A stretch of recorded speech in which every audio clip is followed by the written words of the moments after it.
welcome to the Intentional Leaders Podcast. I'm your host, Cindy Wetland, and today I am thrilled to invite Kate Lowry to our podcast. She is a coach and author of a newly published book called Unbreakable. The things that you'll gain from listening to this podcast are all about fear based leadership. So, number one, how to recognize and understand it, what it looks like, why it's increasing, and the damage it causes to both people and performance. Secondly, we'll learn practical strategies to protect ourselves, influence more effectively, and navigate fear based leaders with confidence and clarity. Number three, do you want to build leadership habits that are healthier? Through self awareness, compassion, and tools that strengthen your resilience, agency, and authentic leadership, well, then you're in the right spot. Welcome to the Intentional Leaders Podcast. And I am so excited to have Kate here with me this morning. So thank you for taking time out of your busy schedule to join me today. Oh, you Appreciate it. bet, Cindy. Thank you for having me.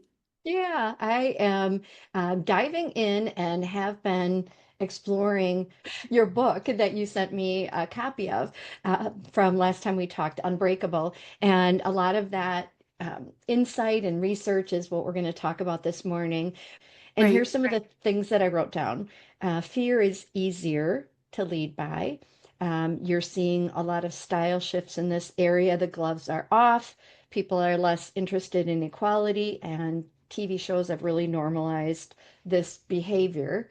And you're on the West Coast, of course. We're in the Midwest, and sometimes I think there's a lot of leaders operating on the Midwest nice strategy, but you're Mhm. seeing different shifts style wise. So, how did you even get started focusing on those leadership shifts and trends in the way that you describe them today? Yeah, definitely. So, in my coaching practice, I work with CEOs all around the country and some internationally. And it was about a year ago that I started to notice a major shift in the way stakeholders in the ecosystems my CEOs and I were operating in.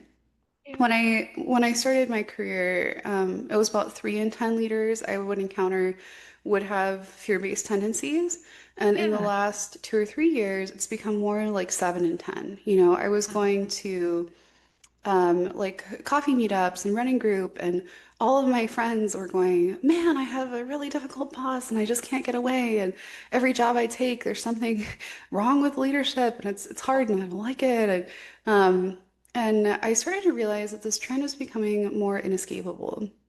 And Yeah. in the Midwest, it does show up a bit differently because it's at least coded in Midwest nice. Right. Um, True. but Right. but this Not saying kind it of isn't there. yeah, this kind of like low empathy, top-down hierarchical style is really sweeping all across society right now. Yeah. And so you've seen this change in behavior, you've seen the change in leadership style. And what prompted you to write about it and to research it in the way that you have?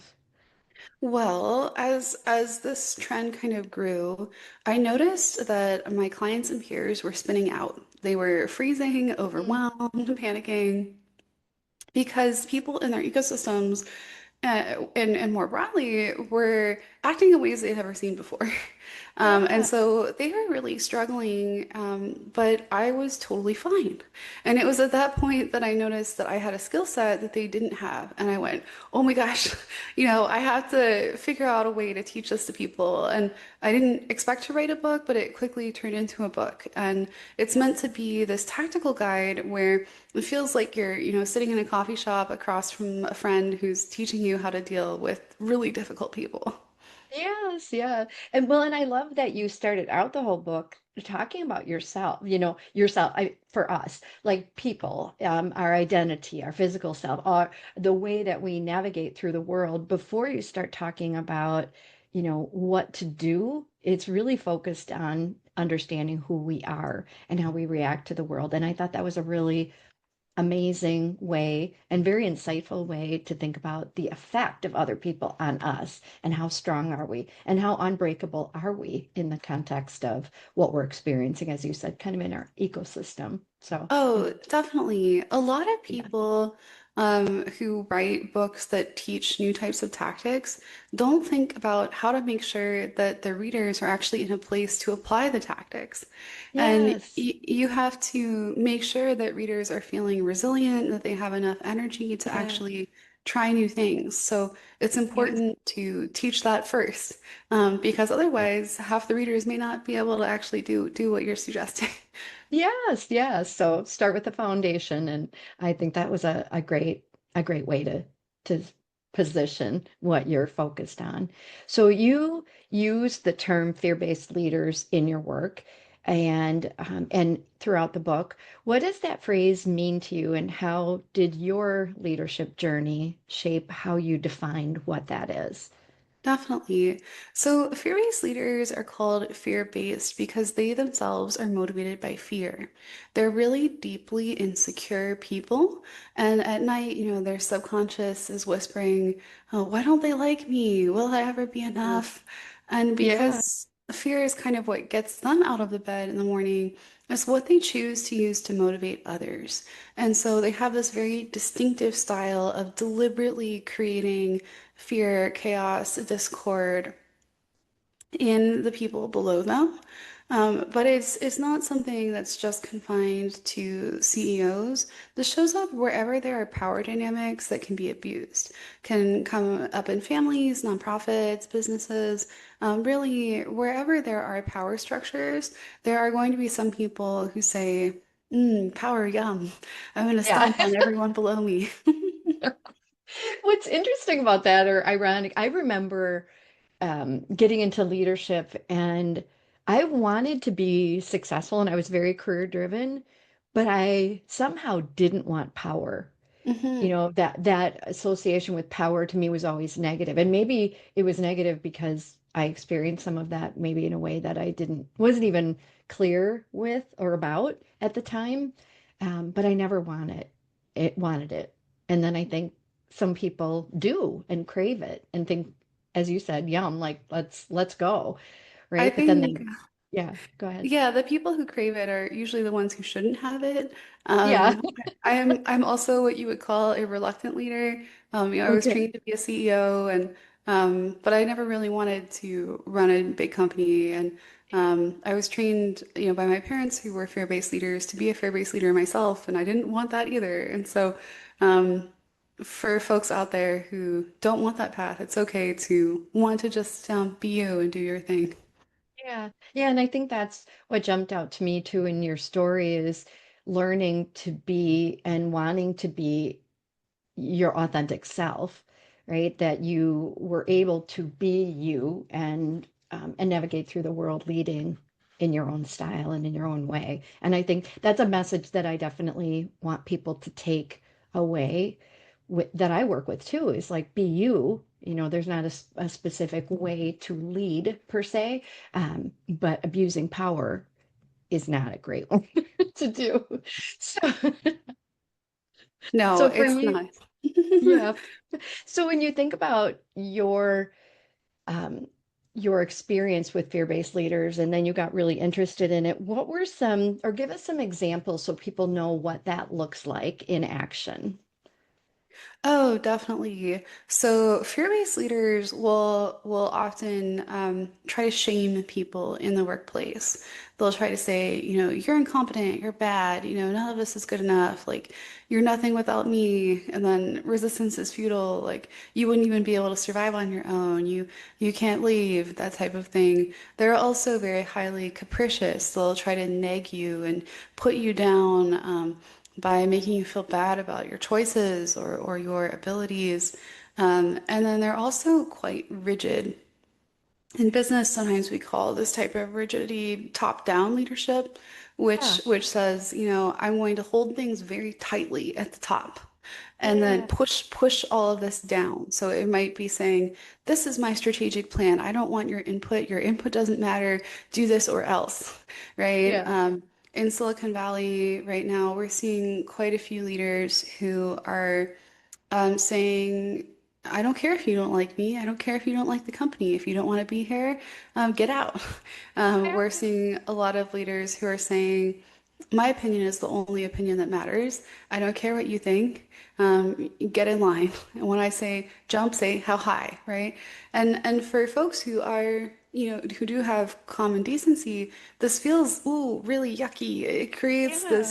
this feeling of, oh, yikes, I have to walk on eggshells, and it's genuinely tough to deal with. Yeah. Is it that blatant? Like, is it that blatant in terms of saying those things, or is it more subtle, or is it both? In some cases, yes, it is exactly that blatant. Those are all things I have specifically heard fear-based leaders say in workplaces. Yeah. However, depending on the region of the country and depending on the Yeah. industry, in some places it's less overt. Yeah. Particularly female fear-based leaders are Yeah. often more subtle. Um, they might relentlessly criticize your work, but pretend to be nice sometimes. They might say, "Oh, I'm just looking out for you, so I need to tell you all of your faults," or Yeah. things like that. But whether it is just an iron fist or an iron fist in a velvet glove, the motivation is the same, and the result ends up being the same.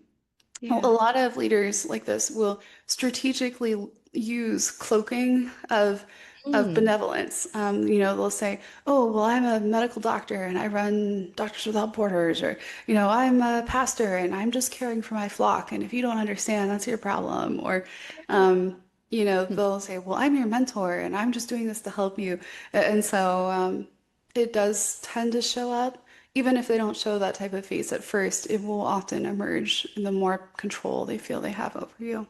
Yeah. This is so fascinating to me. I tend to go through life trusting everybody, thinking everybody is good, that everyone has pure intentions. And it has got me in a little bit of trouble occasionally because I really do believe that. And then when I hear things like you're talking about, whether it's, covert or overt, it always surprises me about people. And so I get surprised by it.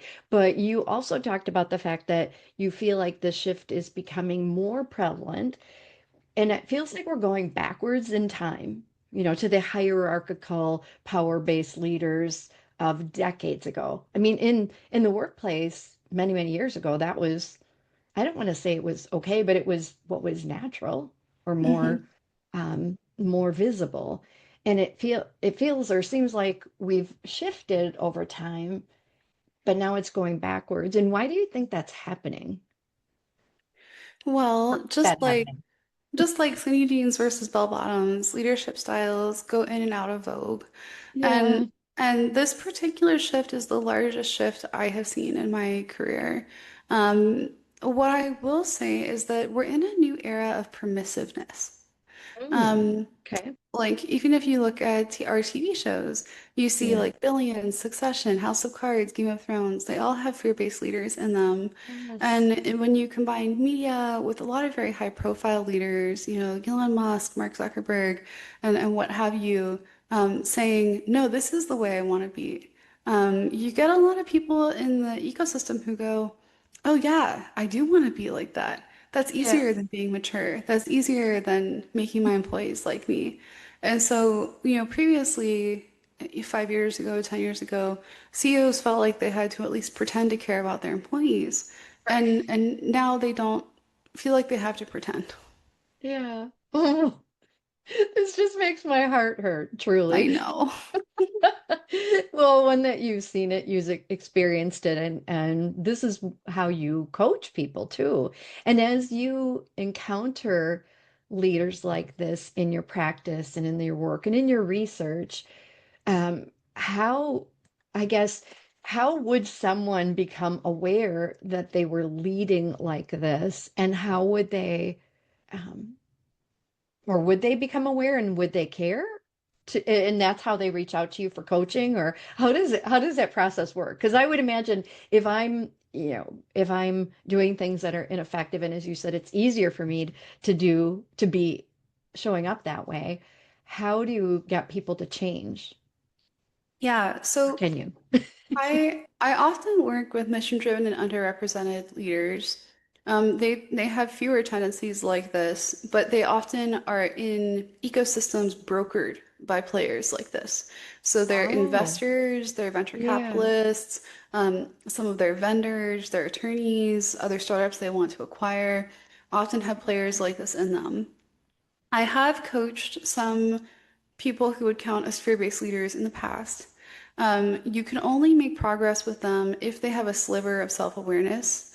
They yeah, have to be kind of not totally gone. yeah, Um, and with them, what I have to teach them is is the very high cost of what they're doing. And saying, you care about money, this is making you lose money. You know, yeah, you care about looking cool. This is making you look really not cool. And and yeah. and so framing it in terms of incentives that they understand is important because in reality, this leadership style chokes innovation. Mm, Because when people are afraid, their amygdala is hijacked. They can't be creative. And when they're afraid, they're never going to share their best ideas with their leader because they don't want to be ridiculed. yeah, It often causes major attrition problems. It affects the bottom line. And leaders like this will say, "Oh, I just can't find good workers anymore. Or, no one understands my mission," things like that. yeah, But you know, it really does create a cost for them. And so um, I can hold the light on the path for them, but I can't make them walk it if they don't want to. yeah, yeah. And have you found people who've walked it with you? Yeah, well, I mean, I was raised to be a fear-based leader, and I chose a very Yeah. different path, and so it's certainly possible. I will say that sometimes people have fear-based tendencies when they're living in kind of like stress response crisis states. It's just like how a lot of new parents find some surprising bad behaviors coming out when their kids arrive and start pressing all their buttons. Right. Um, uh, Weird. a lot of Shocking. CEOs are, you know, a bit in over their head when their company goes from 5 employees to 100 in 12 months, Yeah. and they're overwhelmed. With Yeah. leaders like that, of course, like that's often more about triaging their calendars, making sure they have space to be a person, you know, helping them get to a place where they don't feel like people are constantly pulling at them or pushing on them. Yeah. I think a lot of people don't realize how much pressure is exerted on leaders. You know, the CEOs that I work with maybe make 20 decisions an hour, and each one makes some people mad. And that's a lot Yeah. of blowback. And their investors want things, their spouses want things, their employees want things. But with most of those people, they're not allowed to say, ah, I don't know what I'm doing, or hey, I need help, Oh, because they have to project an image of strength. And so that can be yeah. really tricky for them to navigate. Yeah, for sure. And when you're caught in that endless cycle of stress and really releasing all those stress hormones continuously, it doesn't really go away to allow you the capacity and I think the capability to be able to think creatively yourself, right? Much less invest in others being optimal around innovation, creativity, etc. So Yeah. Certainly. I just wrote an article, which I thank you for subscribing to my newsletter. I wrote about the yeah. angry edge of burnout, Yes. because I think like employees tend to think about burnout as, oh, I just feel like I can't do anything. But Yeah. with leaders, what happens is they're not allowed to not do anything when they're burnt out. Yes. And Yes. they have to push through anyway, and it leads to some pretty yucky, yucky types of Yes. situations. Yes. Reading your articles, I have found it very enlightening and very interesting your perspective on kind of what's happening with leaders showing up in that way, but also the effect of those leaders on others. And really I think that's the work you're also doing is saying, how do you cope with this when you find yourself in a situation, right? And what do you do with that? And I think you've written and mentioned humor as a coping tool and also as a connector. And I I love humor and I love laughter because I think it allows us to be authentic, more vulnerable what's really going on in the world, and not taking things as you said so seriously. But how do you see that as helpful in these situations? Oh my gosh, yeah. Well, first of all, like all of my work around fear-based leaders is focused on helping people preserve agency and autonomy so that Yeah. they can lead joyful lives even when Yeah. they're stuck in bad situations. But I'm only writing in that way because it's starting to be where they can't avoid bad situations and bad leaders. If you Yeah. can leave, you always should. Um, and then, yeah, I think that these types of leaders, you can almost think of them as energy vampires. They want you to Mm. be like miserable. They want you to be unhappy. They want you to feel destabilized because that makes you much easier to control. And these types of leaders feed on attention. So if they're not likable, that means that the only attention they can get is by trapping people around them. And Mm. so they want you to be around them and they want to be able to see big reactions from you. They want to see that you're unhappy. They want to see that you're mad and so on. And so the biggest thing that you can do to resist is to be joyful, is to Mm. keep a sense of humor. In my experience, fear-based leaders find it incredibly maddening if you come in and you're happy and collaborative and warm and friendly when they're trying to crush you. Ah. And so that is really like the best form of resistance. And so I say to anyone dealing with a leader like this, identify at least three things that brings you energy or brings you joy and do those Yeah. things at least 3 times a week. Yeah. Yeah. Oh my gosh. Um, an energy vampire. It sounds like in the Harry Potter Potter movies or books, Yeah, yeah. what was These are that? almost like the dementors of the human world. Dementors, it was they suck out your soul or something. Yeah, I don't remember what they did to prevent that, but I like your idea of being joyful, being present, right? Just being warm, connecting, as an anecdote to all of this.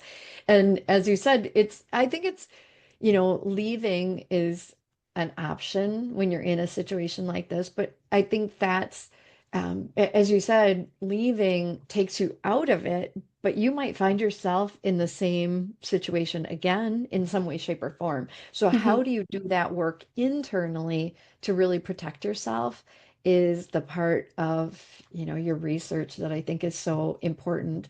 So, in addition to being joyful as a part of the resistance, how else do you promote agency and autonomy? What would that look like? If I wanted more personal power, to feel more personal power, what would you suggest? definitely. So in my book, I kind of outline 30 different levers. And you could think of these as levers to influence the fear-based leader to stay away from what you want to protect and Yeah. to treat you in ways that are more acceptable. The thing is, the levers are not obvious unless you take the time to learn them Yeah. because fear-based leaders, basically, it's like they're on FM radio and we're on AM.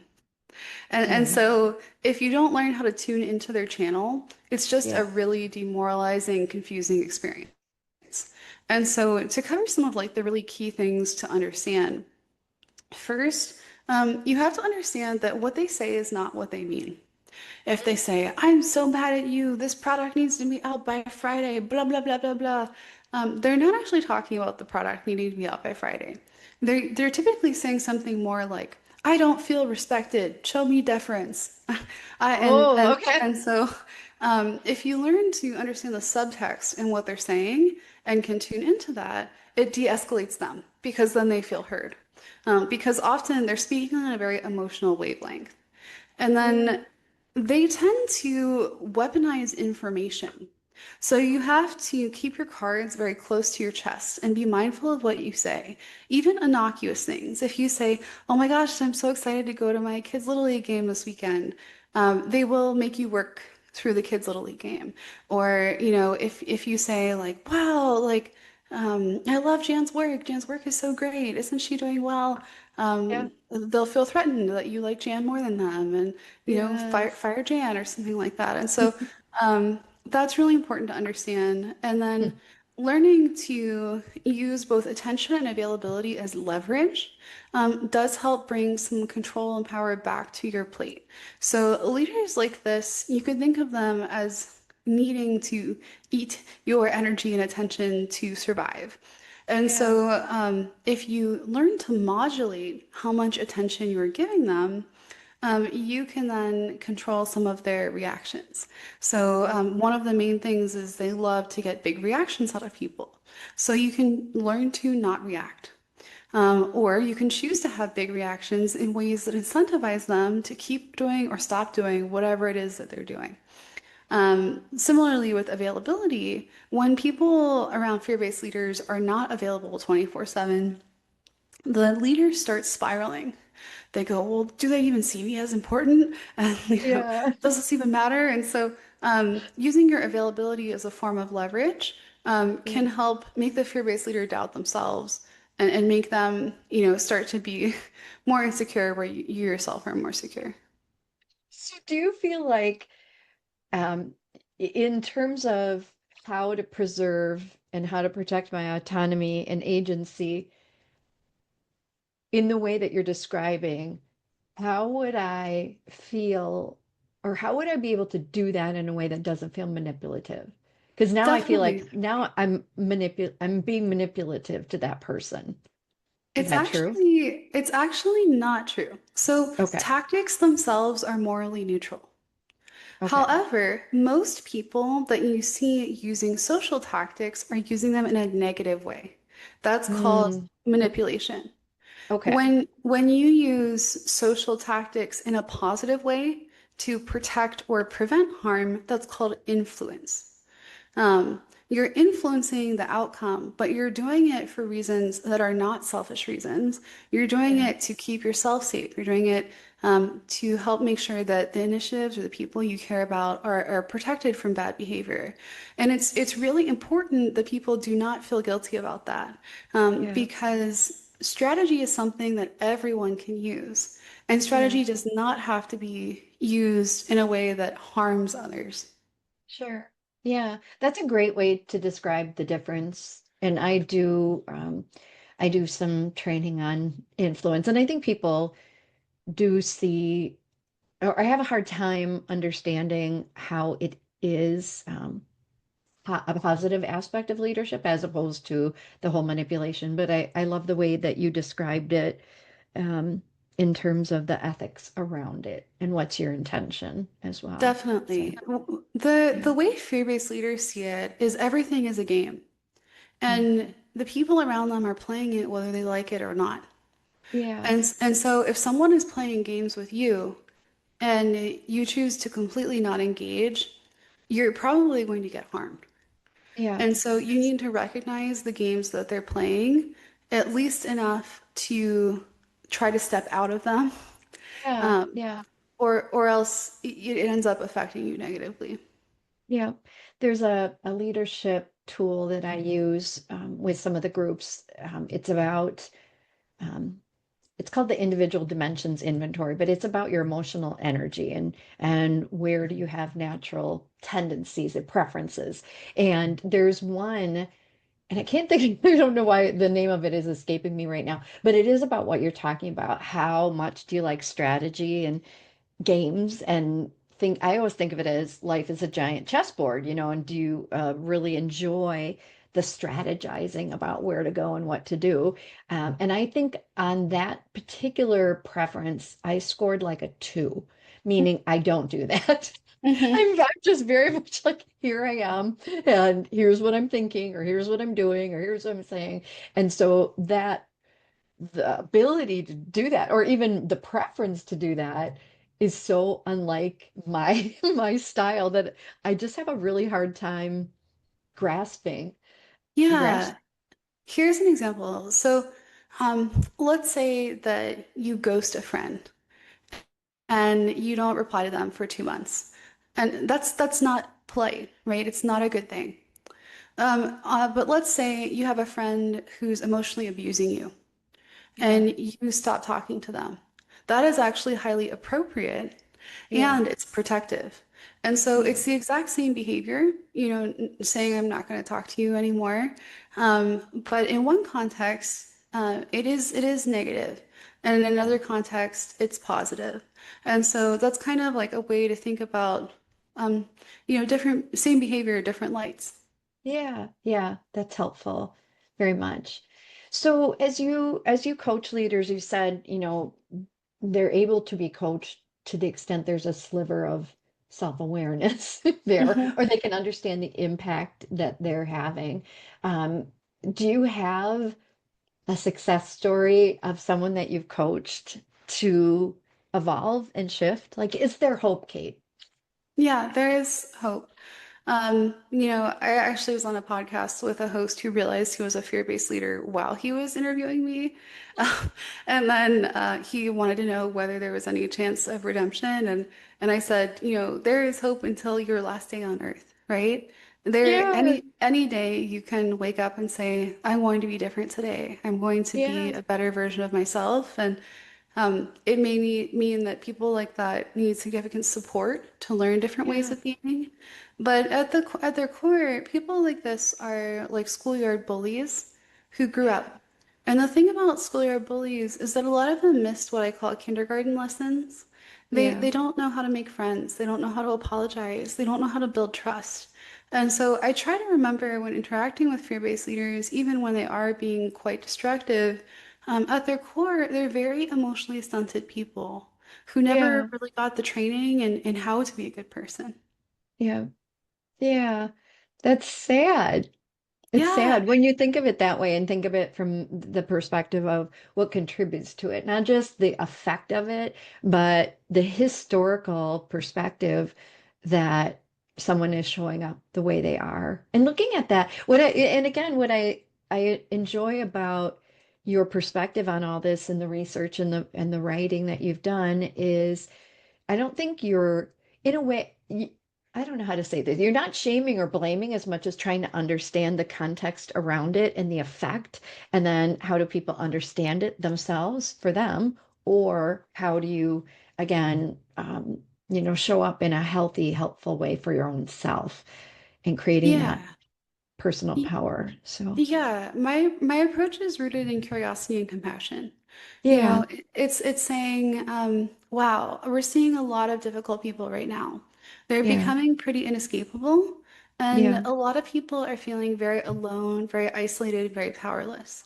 So I'm going to teach them that they are powerful, not powerless. I'm going to teach them how these difficult people think and how to yeah, protect themselves around them. yeah, But if some fear-based leaders came to me and said, "I want to be different, teach me how to be different," I would write a book for them that says, "This is why you are the way you are, and yes, this is how you can be different."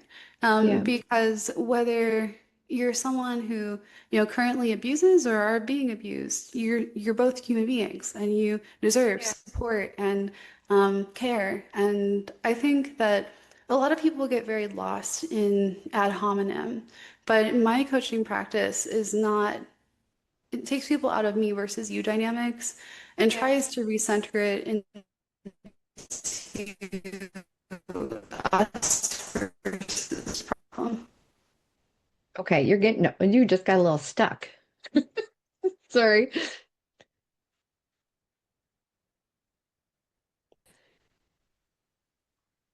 All right, Yeah, so so go ahead. yeah, I was just saying that, my coaching practice is about taking people out of me versus you dynamics and recentering people in us versus problem. Um, Oh, I love that. I love that. And I think that's, part of, I do a lot of reading, Brene Brown's reading, and she talks about that too, even when giving someone feedback or problem solving. Let's put that problem in front of us, not you versus me. It's not you're the problem or I'm the problem. It's like, let's define what the problem is and work on it more collaboratively in more of a partnering way. And I think that's a really awesome approach, a very helpful approach as well. So is that going to be your next book, like writing it from the fear-based leader perspective and what they can do?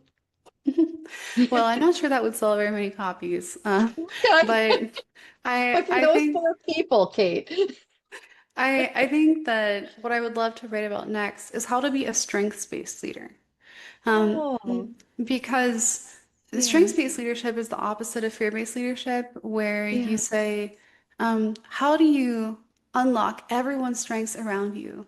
yes, You unblock and tackle so that you get things out of your team's way and just let them at problems, right? yes, And how do you be someone that leverages your own strengths and helps Yeah. others around you reach their potential? Because Yes. if you can do that, everything else follows. Your company does well, your customers are happy, Yes. your employees are happy, and so on. Yeah, for sure. And there's so much research about that already in place to say that is true. It works. It creates engagement. It creates motivation. It creates that internal drive and energy to perform at a higher level. So have you gotten started on the book yet? Yeah, yeah. I So want it. I have started working on that, and um, what I'm paying attention to right now is the themes in my coaching practice. What Yeah, are my leaders struggling with? How can I help them with that? And right. often that's what I end up writing in my newsletter is Yeah, things that help leaders feel less alone with their problems, but gives yes. them real world applied things that they can do to make it better. Yeah, I think a lot of people feel like they tell people their problems and people listen, but they don't actually create solutions to fix it. And yeah. my specialty is really creative problem solving within hard constraints. And so Yes. I love to help design creative solutions and then also Yeah. teach and translate information. Having worked with Fortune 500 clients, how do I take their best practices and teach it to startups? Or, Yes. having studied significantly with trauma psychologists, how do I teach startups leaders not to be haunted by patterns from their past? And Yes. it's never boring. Like I really am grateful this is what I get to do. Yes, of course. Well, and I think your curiosity about the human experience and how that translates into the work world and how people are affected by their history and their human experience and how that's showing up in the workplace is part of your superpower from my perspective, which I really love and appreciate. And again, you come at it through a compassionate lens, and I think that's really helpful as well. You're not shaming people. You're trying to understand them. So Oh, that's a big yeah, difference. definitely. Like I think that a lot of anger is actually fear underneath the anger. Yeah, totally agree. Um, a lot of people who try to be big and scary are scared themselves. And Yeah. and and so if you can keep that in mind, it makes a difference. I often tell leaders in my practice, I will help support you to be set up for success and however you define success. But the way I define success is, am I showing up every day and living my values? Yeah. Am I showing up every day and do I like myself? And Yes. and what I tell my leaders is, um, if you don't like yourself, that's the first order of business for us to work on, because Yeah. there's no way you're going to like your employees or your family if you don't like yourself. Um, Yeah. it Yeah. really starts with you. Yeah. Yeah. That kind of reality check, I think, is really powerful. And to be vulnerable enough to talk about those things. I mean, values is one thing because I think we tend to, once we're able to identify them, there's a lot of pride in values. Like, yes, this is what I want to represent. This is who I want to be. And then you look at now, do I like how I'm living and how I'm showing up? And am I really living in those values or not? That's a whole different ball game in terms of vulnerability and that getting people to really understand that. So I do a lot of values inventory and activities in leadership classes, but how do you know if there's alignment with how people are operating, right? And that's what you're really Yeah. getting at. I often do scoring exercises where we'll identify values and then score how well you're actually living them, and then Ooh, create plans about how to deal with that. But yeah. often from a much more basic sense, I find myself having to work with leaders, helping them to build self-trust. Um, Oh, if you find leaders who don't trust the people around them, it's yeah. usually because they can't trust themselves. And so that often means that I'm working with them on saying, okay, what's 5 minutes of something you can do every day where you show up for yourself? Whether Yeah.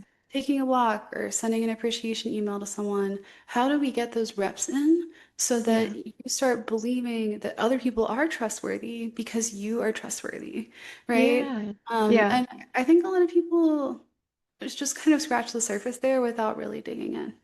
Yeah. Yeah. That's so insightful. And yeah, the small things that we can do each day to trust ourselves, that's a really interesting perspective, right? On how to shift that focus from other people starting with us. Yeah, that's pretty powerful. I want to add that the whole now rate yourself on your values and how much you align to them. And do you think people can be really honest with that? Oh, they know. Yeah. They know when they feel tickles of guilt. Okay. Um, Tickles. Especially Midwesterners, if you're working with Yeah. Midwesterners, they absolutely know. They may not know how to fix it, but they're pretty aware. And what's more is like the people around them will often reflect it back to them very clearly.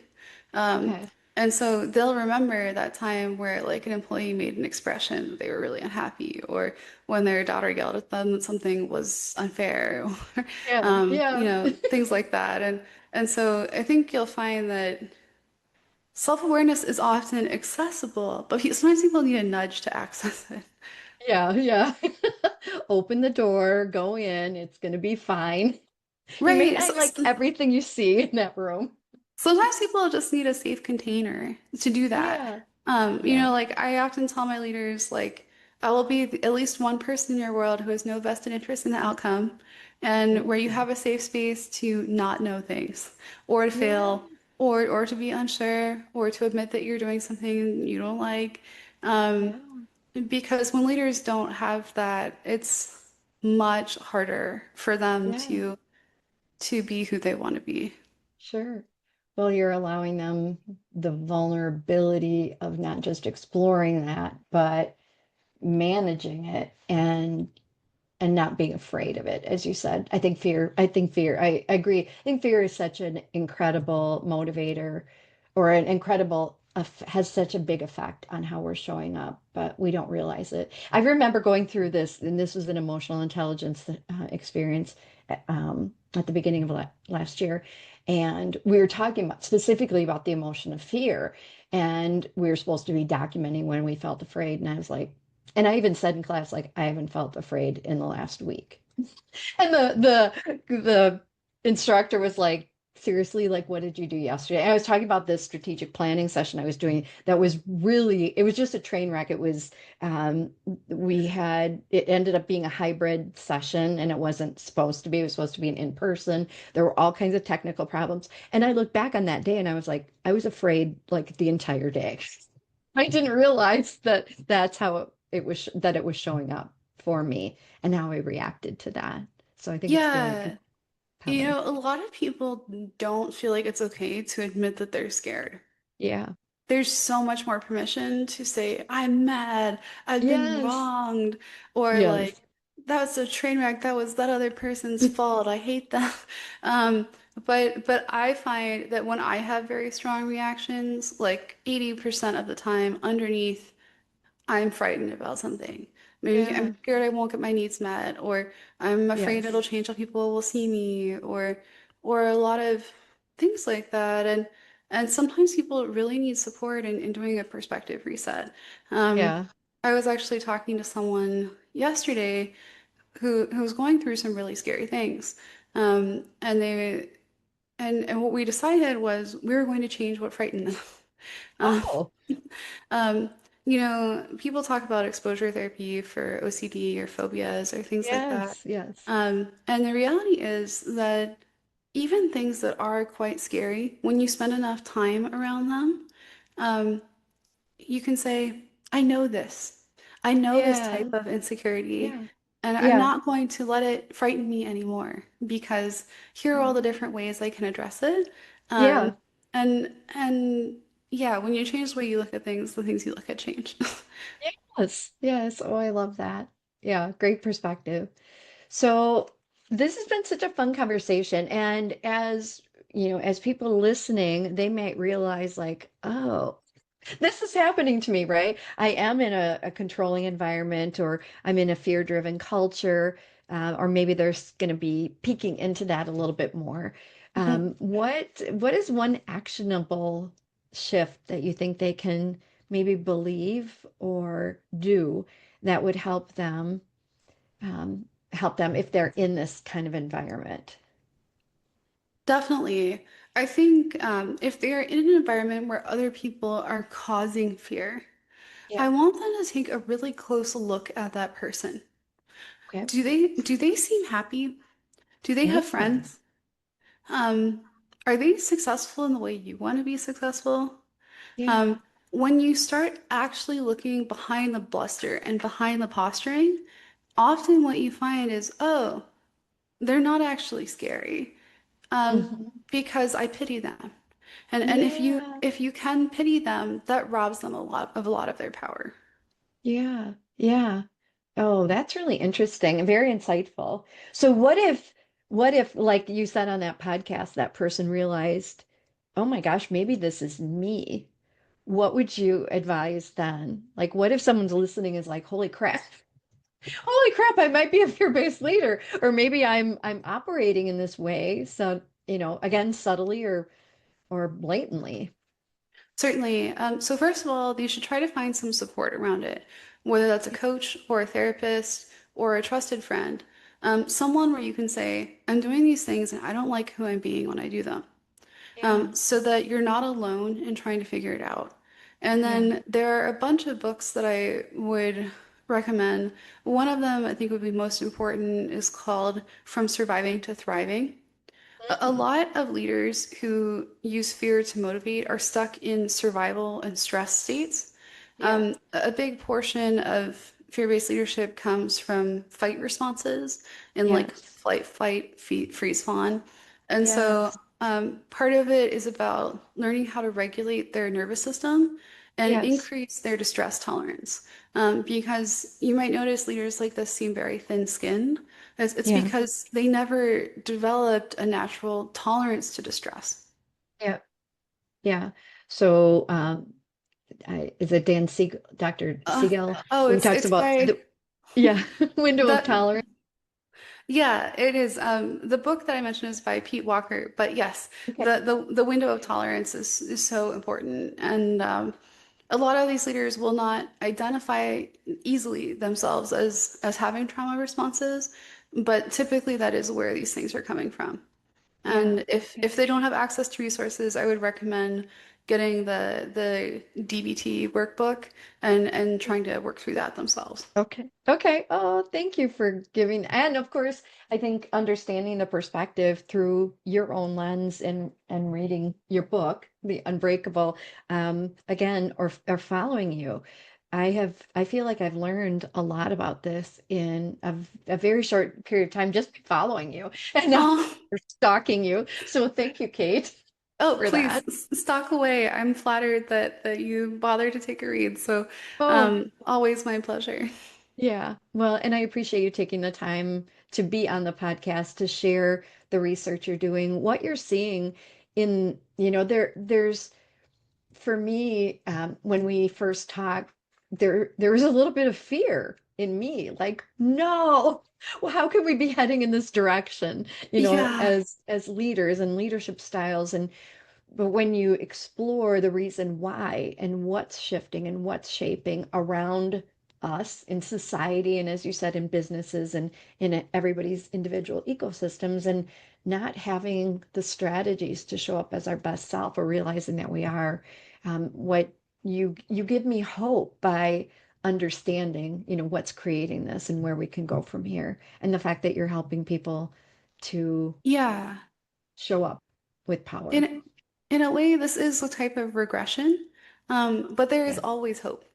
No matter Yeah. how hard it seems, we will be able to come back from it.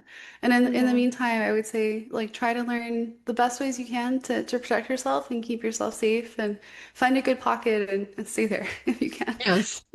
There you go. I love that. And I will look forward to reading your next book. And I love that you're pivoting that direction too to say, what can we do that's different? Again, there's so many leadership theories out there and strategies. I totally believe that strength-based leadership and understanding our own strengths and people around us is a very effective, empowering, and satisfying way to it's joyful because when we know what our strengths are and what others are too, we're experiencing a lot more joy even through the problems. And I love that philosophy. So Definitely. And in the writing for that book, I'm including those kindergarten lessons that the yes. fear-based leaders miss.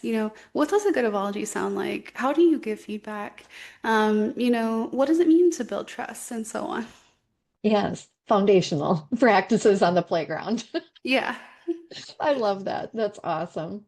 Well, I am grateful for you, and I am grateful that you took the time to be with me this morning, to send me your work and all the things that you're exploring are good for us as human beings, not just leaders. So I really appreciate you. Oh, you too, Cindy. You have a very warm and cheerful presence, and that's always a nice thing early in the morning. Thank you. Well, that's it for today's episode. I hope you're leaving with a clear understanding of fear based leadership and, more importantly, the confidence to lead with courage, compassion, and self awareness. Remember, you have more agency, influence, and strength than you often give yourself credit for. Thank you so much for spending time with me. I truly appreciate every one of you who listen, reflect, and choose to grow as a leader. And before you go, if this episode sparked something for you, share it with one person who could use this message today. Until next time, lead with purpose, lead with heart, and keep showing up as your best self.